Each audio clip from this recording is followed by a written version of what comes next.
termômetro também, né, da rua, longe da pompa, né, para saber como é que as pessoas estão. A gente vê aí imagens aéreas, não sei se dá para mostrar aí, né, muita gente aguardando esse momento da passagem da faixa e também desse outro pronunciamento do presidente, agora sim, diretamente para as pessoas. Vila, o presidente Lula disse que não vem com espírito de revanchismo, mas quer o rigor da lei.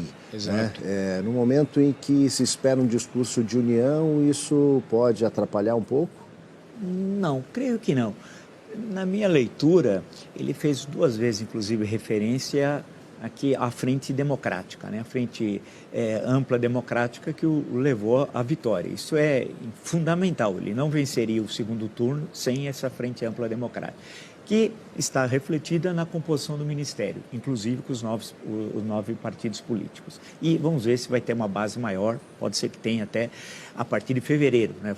Quando toma posse os eleitos a 2 de outubro do ano passado, né? Por incrível que pareça, já podemos falar o ano passado. Agora, como uma estratégia também política, ele fez um ataque duríssimo ao governo Bolsonaro. Falou em fascismo, falou em barbárie, né?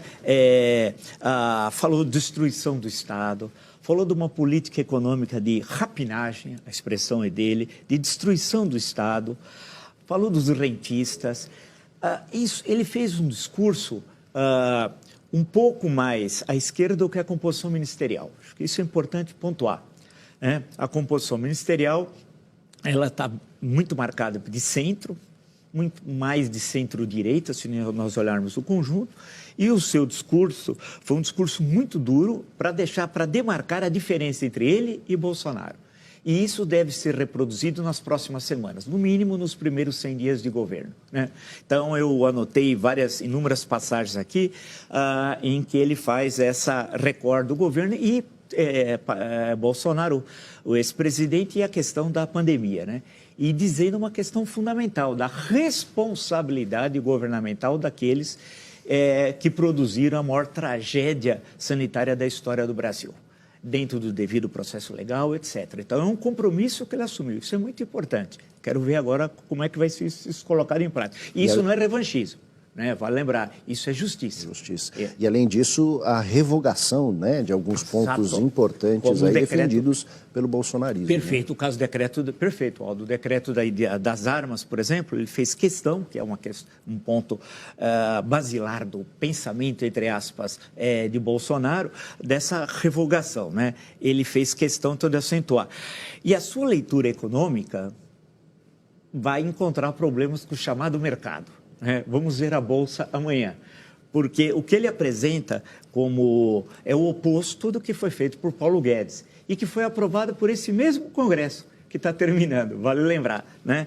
Ele fez referência à questão dos bancos públicos, a importância dos bancos públicos, a importância da Petrobras, né?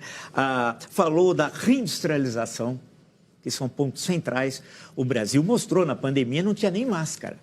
O Brasil, em 1985, 48% do PIB era indústria. Em 2021, é apenas 22%. É um negócio inacreditável. Em 1980, nós éramos o maior parque industrial do Hemisfério Sul. Hoje não somos nada. Ou seja, é o compromisso dele com a reindustrialização. Fez questão, e o papel do Estado. Ou seja, é uma discussão, claro, nós sabemos que não é fácil, do Estado como um dos elementos, não único, indutor do desenvolvimento econômico. Ou seja, isso está claramente a uma demarcação em relação ao governo anterior.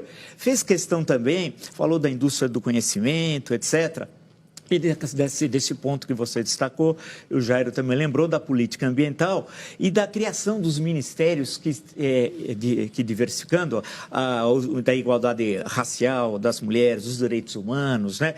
A questão do Ministério da Cultura de ser recriado, lembrou da questão indígena, né? Que é muito fundamental, falou do Brasil deixar de ser um Estado pária da comunidade internacional, que isso também é um compromisso fundamental, importantíssimo, né? Romper esse isolamento, né?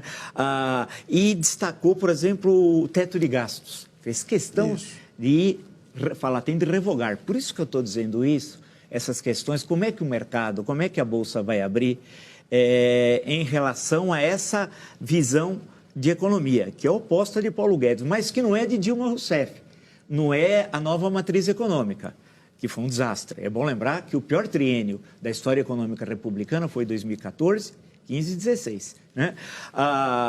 Então, como é que ele vai conseguir fazer tudo isso? E o compromisso, ele acentuou sempre com a democracia, a política como espaço democrático. Em suma, nós vamos depois, com mais calma, evidentemente, entender melhor o discurso, né, a mensagem que ele deu, mas, para mim, ficou muito claro, no sentido de um divisor de águas, a defesa intransigente da democracia, das liberdades, da Constituição, da relação harmônica entre os poderes, em suma, do compromisso constitucional, como diz o doutor Ulisses, citado pelo presidente do Senado e presidente do Congresso. Traidor da Constituição é traidor da pátria, né, no célebre discurso de 5 de outubro de 1988, e Jair Bolsonaro foi um traidor da Constituição. Né? Ele inúmeras vezes se confrontou com a Constituição, com os poderes constituídos e defendendo explicitamente, algumas vezes, o golpe de Estado. Então, nesse sentido, o compromisso do presidente Lula, e vamos ver agora como é que vai ser colocado em prática, com a democracia, né, com um novo projeto de desenvolvimento econômico. Vale lembrar que entre 1930 e 1980, o Brasil foi o país que mais cresceu no mundo ocidental. E o papel central no crescimento foi do Estado. Agora, não é aquele velho Estado cepalino da Comissão Econômica para a América Latina, não. Era uma outra conjuntura do século XXI. Né? Daí que ele usou a expressão sobre a questão do conhecimento, né? Da indústria do conhecimento e da questão da ciência e tecnologia. Eu agora, vamos ver como é que isso vai ser colocado em prática por causa das questões orçamentárias. Né? Falta dinheiro para tudo, para a saúde, para a educação, para a ciência e tecnologia. Ele não falou num ponto, nas Forças Armadas. Em momento algum foi citado a questão das Forças Armadas. E é interessante isso, porque as Forças Armadas foram recolocadas no primeiro plano da cena política por um governo, quando eu imaginava que a Constituição de 88 tinha resolvido essa questão, de há muito, né? E com a criação do Ministério da Defesa em 1999. Em momento algum ele tocou na questão, ele falou um pouquinho lá da questão do território nacional, eu falei, aí ele vai fazer um gancho para a questão das Forças Armadas, seu compromisso constitucional, fazer alguma lembrança de alguns personagens das Forças Armadas e desse compromisso. Ele passou ao largo, né, dessa questão. Não sei se foi por um esquecimento, uma estratégia eleitoral ou por quê, mas é um ponto muito importante para esse governo, recolocar as Forças Armadas nos artigos 142 e 143, que são reservados exclusivamente às Forças Armadas, no seu papel constitucional, especialmente na defesa do território nacional. Né? Então, eu acho que nesse sentido, ele apresentou seu programa de governo, como é que ele vai trabalhar, né? Com quem ele vai trabalhar, pediu o apoio do Congresso, da democracia, fez agora esse compromisso, assumiu esse compromisso, e vamos ver agora como é que os atores econômicos, né? O chamar grande capital, na linguagem de alguns no passado do século XX falava muito grande capital, que é o mercado, como é que vai recepcionar a partir de amanhã essa visão econômica que é oposta da de Paulo Guedes, né? Que eu sempre pontuei aqui. Paulo Guedes é uma tragédia, nunca escreveu um livro. Paulo Guedes é o Pacheco, um personagem do S. de Queiroz. Né?